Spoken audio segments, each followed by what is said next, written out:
এই গরমে ঠান্ডা ঠান্ডা একটু অন্যরকম কিছু খেতে চাইলে আজকের রেসিপিটা স্কিপ না করে অবশ্যই দেখুন। একটা দুর্দান্ত স্বাদের রেসিপি নিয়ে হাজির হয়েছি। নমস্কার বন্ধুরা, কেমন আছেন সবাই? ভালো তো? পাপিয়ার ঘরোয়া চ্যানেলটিতে সকলকে জানাই স্বাগত। চলে এসেছি আবারও একটা দুর্দান্ত স্বাদের রেসিপি নিয়ে। এটা একবার দেখলে বা একবার বানিয়ে খেলে বারবার ইচ্ছে করবে বানিয়ে খেতে। তাহলে চলুন শুরু করি আজকের রেসিপিটা তৈরি করার জন্য প্রথমে আমি একটা বড় মিক্সির বাটি নিয়েছি আর দিয়ে দিচ্ছি এখানে 1 কাপ ভর্তি করে সুজি। তবে সুজিটা এখানে খুব বেশি মোটা নিইনি, এটা নর্মাল যে সুজি হয় সেরকমই নিয়েছি, পাতলা। আর দিয়ে দিলাম এখানে 2 টেবিল চামচ কর্নফ্লাওয়ার। এবার ঢাকা দিয়ে এটাকে আমি 2-3 বার ঘুরিয়ে একটা পাউডার বানিয়ে নেব। আপনারা যদি চান এখানে কাস্টার্ড পাউডারও ব্যবহার করতে পারেন। এবার একটা বাটি নিয়েছি, বাটির মধ্যে দিয়ে দেব আমি 2 টেবিল চামচ চিনি আর দিয়ে দিচ্ছি আমি একটা ডিম ভেঙে তার সাদা অংশটা। কুসুমটা দিচ্ছি না, কারণ কুসুমে একটু আষ্টে গন্ধ থাকে, সেটা সকলের পছন্দ হয় না, তাই এখানে আমি সাদা অংশটা দিয়ে দিচ্ছি। একদম স্কিপ না করে বা টেনে টেনে না দেখে পুরো ভিডিও কন্টিনিউ করুন, দেখবেন ভীষণ ভালো লাগবে আর রেসিপিটা ভীষণ সুন্দর রেসিপি। এবার ডিমের সাথে আমি চিনিটা খুব ভালো করে নেড়েচেড়ে মিশিয়ে নেব যতক্ষণ না পর্যন্ত চিনিটা ভালোভাবে গলে যায়। এইভাবে একটু নাড়াচাড়া করতে করতে এটা গলে যাবে। আপনারা চাইলে হ্যান্ড বিটার দিয়েও কাজটা করে নিতে পারেন, তাতে করে সময় অনেকটাই কম লাগবে আর খুব ভালোভাবে মিক্সড হবে। এবার এর মধ্যে দিয়ে দিচ্ছি আমি 1 টেবিল চামচ সাদা তেল। তেলটা আপনারা একটু বেশিও দিতে পারেন বা একটু কমও দিতে পারেন, তাতে কোনো সমস্যা হবে না। ভালো করে আবারও আমি মিশিয়ে নিচ্ছি তেল, ডিম আর চিনি। এবার এর মধ্যে দিয়ে দেব আমি সুজির পাউডারটা। এটা এত সুন্দর টেস্টি একটা মিষ্টি রেসিপি তৈরি হচ্ছে, যেটা আপনারা স্টোর করে রেখে দিতে পারেন। সামনেই তো জামাই ষষ্ঠী, এইভাবে যদি তৈরি করে ফ্রিজের মধ্যে রেখে দেন, জামাই আসার সাথে সাথেই কিন্তু শাশুড়ি মায়েরা সুন্দর একটা ঠান্ডা ঠান্ডা ডেজার্ট পরিবেশন করতে পারবেন। এতে করে শাশুড়ি মা প্রশংসাও পাবে আর জামাইও খেয়ে ভীষণ খুশি হবে।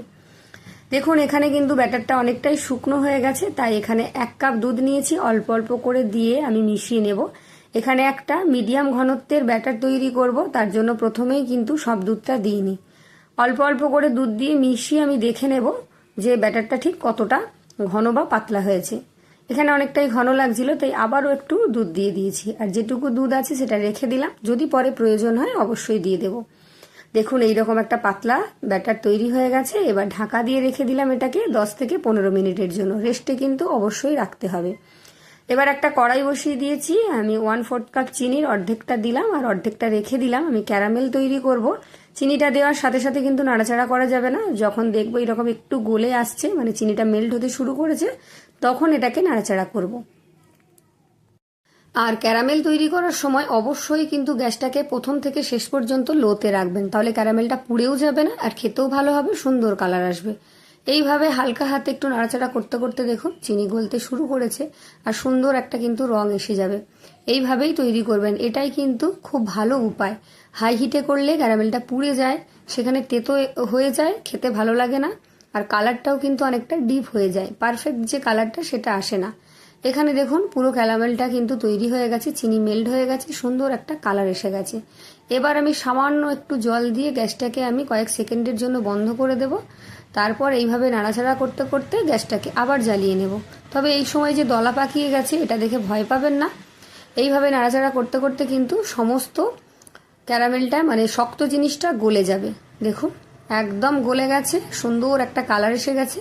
ক্যারামেলটা কিন্তু পারফেক্টভাবে তৈরি হয়েছে, একটুও পুড়ে যায়নি বা এতে একটুও তেতো ভাব আসবে না। এবার এর মধ্যে দিয়ে দেব আমি 1 লিটার দুধ। আমি পাউডার দুধ জলের মধ্যে গুলে নিয়েছি, মানে উষ্ণ গরম জলে। আপনারা চাইলে লিকুইড দুধও, মানে গরুর দুধও ব্যবহার করতে পারেন। 1 লিটার দুধ এখানে প্রয়োজন হবে, তার মধ্যে আমি 1 কাপ দুধ দিয়ে মিশ্রণটা তৈরি করেছি, মানে ব্যাটারটা তৈরি করেছি। দুধটাকে আমি নেড়ে চেড়ে নেব। এবার যে চিনিটা আমি বাঁচিয়ে রেখেছিলাম সেটা দিয়ে দিলাম। এখানে খুব বেশি চিনির প্রয়োজন নেই, যেহেতু গুঁড়ো দুধ দিয়ে বানাচ্ছি তাই গুঁড়ো দুধের কিন্তু একটা মিষ্টি ভাব আছে, আর খুব বেশি মিষ্টির এখানে প্রয়োজন নেই। আমি একটা এলাচ থেতো করে গুঁড়ো করে ভেতরের দানাটা দিয়ে দিলাম আর খোসাটা ফেলে দিলাম।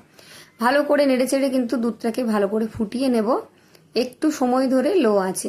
দুধ এখানে ফুটতে শুরু করেছে, এটা ভালোভাবে ফুটতে থাকুক, মাঝে মাঝে নাড়াচাড়া করতে থাকবো। আর আমি অন্যদিকে যে ব্যাটারটা রেডি করে রেখেছিলাম সেটা এবার দেখে নিই যে কি অবস্থায় আছে। ব্যাটারটা নিয়ে নিয়েছি, ঢাকাটা খুলে নিলাম। এবার এর মধ্যেও আমি একটু ভালো ফ্লেভারের জন্য একটা এলাচের দানা গুঁড়ো করে দিয়ে দিলাম। আপনাদের কাছে এলাচ পাউডার থাকলে দিয়ে নিতে পারেন। এবার একটু নেড়ে চেড়ে দেখছি, দেখুন কতটা শক্ত হয়ে গেছে, অনেকটাই কিন্তু ঘন হয়ে গেছে। এত ঘন ব্যাটারের প্রয়োজন নেই, তাই যেটুকু দুধ ছিল অল্প অল্প করে দিয়ে আমি এটাকে একটু পাতলা করে তৈরি করে নেব। পুরো দুধটাই দিয়ে দিলাম আমি যেটুকু। আর বেশি কিন্তু দুধ লাগবে না ব্যাটার তৈরি করতে। আপনারা চাইলে ডিমের বদলে চিনির সাথে দই দিয়েও এটা তৈরি করে নিতে পারেন, তাতে করেও কিন্তু ভীষণ ভালো হবে। দেখুন একটা পাতলা ব্যাটার আমার তৈরি হয়ে গেছে। এবার এটাকে আমি একটু সাইডে রাখছি। ততক্ষণ আমি রাংতার বাটি নিয়ে নিয়েছি কয়েকটা, এটা কোনো বেনে দোকানে বা মিষ্টির দোকানে আপনারা পেয়ে যাবেন। এবার সামান্য করে একটু অয়েল ব্রাশ করে নিয়েছি, আর উপর থেকে একটু আটার গুঁড়ি দিয়ে বা আপনারা ময়দার গুঁড়িও নিয়ে নিতে পারেন, দিয়ে এইভাবে একটু কোটিং করে নিয়েছি। দেখেই বুঝতে পারছেন এটা খুবই সাধারণ জিনিস, আপনারা দেখলেই করতে পারবেন। এইভাবে একটু তৈরি করে নেবেন। যারা ভিডিও এতক্ষণ দেখছেন, যদি ভালো লেগে থাকে তাহলে অবশ্যই চ্যানেলটা সাবস্ক্রাইব করে পাশে থাকা বেল আইকনটি প্রেস করে রাখবেন আমার চ্যানেলে নতুন হয়ে থাকলে। আর একটা লাইক করবেন, কমেন্ট করে অবশ্যই জানিয়ে যাবেন কে কোথা থেকে দেখছেন। এবার দেখুন ব্যাটারের মধ্যে আমি দিয়ে দিলাম হাফ চামচ ইনোটা অ্যাক্টিভ করার জন্য সামান্য একটু জল দিয়ে দিলাম, দিয়ে ভালো করে একটু ফেটিয়ে নেব। আপনারা ইনো দিতে না চাইলেন বেকিং সোডা, বেকিং পাউডার দিয়ে নিতে পারেন। সামান্য বেকিং সোডা আর হাফ চামচ মতো বেকিং পাউডার দিয়ে দেবেন। ভালো করে ব্যাটারটাকে রেডি করে নিয়েছি মিশিয়ে।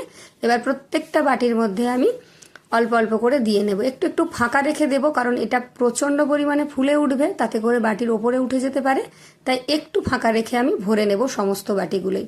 যারা ফেসবুক থেকে দেখছেন, যদি নতুন হয়ে থাকেন আমার চ্যানেলে, তাহলে অবশ্যই আমার পেজটা ফলো দিয়ে রাখবেন, লাইক করবেন, কমেন্ট করে জানিয়ে যাবেন কেমন লাগলো রেসিপি। এখানে বাটিগুলো রেডি করে নিয়েছি ভরে, আর এদিকে একটা কড়াইতে কিছুটা নুন দিয়ে তার উপর একটা স্ট্যান্ড বসিয়ে রেডি করে রেখেছিলাম। এবারে বাটি শুদ্ধ প্লেটটা বসিয়ে দিয়ে ঢাকা দিয়ে আমি হাই হিটে 7 মিনিট মতো এটাকে আমি বেক করে নেব।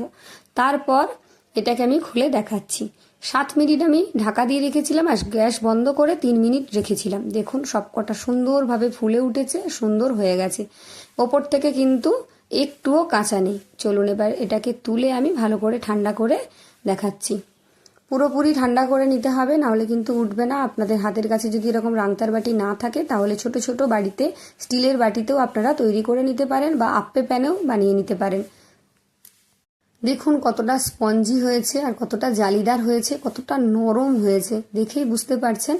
আর এইভাবে তৈরি করলে খেতে কিন্তু ভীষণ ভালো লাগবে। এই মিষ্টিটা এতটাই সুস্বাদু হবে যে প্রত্যেকে চেয়ে চেয়ে খাবে, এত ভালো লাগবে। শেষ পর্যন্ত দেখুন, আপনাদের প্রত্যেকের ভালো লাগবে। ভালো লাগলে অবশ্যই কমেন্ট করে জানিয়ে যাবেন। আর এদিকে দেখুন কয়েকটা আমি আপ্পে প্যানে তৈরি করে নিয়েছি, ব্যাটার কিছুটা বেঁচে গেছিলো। এটাও দেখুন কতটা নরম আর স্পঞ্জি হয়েছে, জালিদার হয়েছে। চলুন এগুলোকে আমি এবার রেডি করে নিই। এদিকে দেখুন দুধটা একদম ফুটে ঘন হয়ে গেছে, ঠিক রাবড়ির মতন হয়ে গেছে। আপনারা যদি এতটাও ফোটাতে না চান, একটু পাতলা রাখলেও রাখতে পারেন, তাতে করেও খেতে ভীষণ ভালো লাগবে। আর চিনিটা কিন্তু একদম পারফেক্ট দিয়েছি, মিষ্টিটা পারফেক্ট হয়েছে।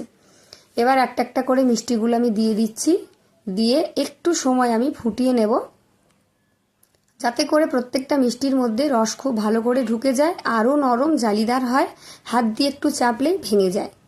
দেখুন ওদিকে সমস্তটাই আমার তৈরি হয়ে গেছে। একটা আমি দেখিয়ে দিচ্ছি, দেখুন ওপর থেকে এইভাবে একটু মালাই দিয়ে দেবেন, তারপর দেখবেন কতটা সুস্বাদু হয়। এটাকে ঠান্ডা ঠান্ডা খেতে চাইলে ফ্রিজের মধ্যে 2 ঘন্টা রেখে পরিবেশন করুন, ভীষণ ভালো লাগবে। দেখুন কতটা নরম হয়েছে আর কতটা স্পঞ্জি হয়েছে, হাত দিয়ে একটু চাপ দিলেই কিন্তু ভেঙে যাবে। দেখুন কতটা স্পঞ্জি হয়েছে, ভেতর পর্যন্ত কিন্তু রস ঢুকে গেছে। এটা স্পঞ্জি না হলে ভেতরে কিন্তু এই মালাইটা ঢুকতো না।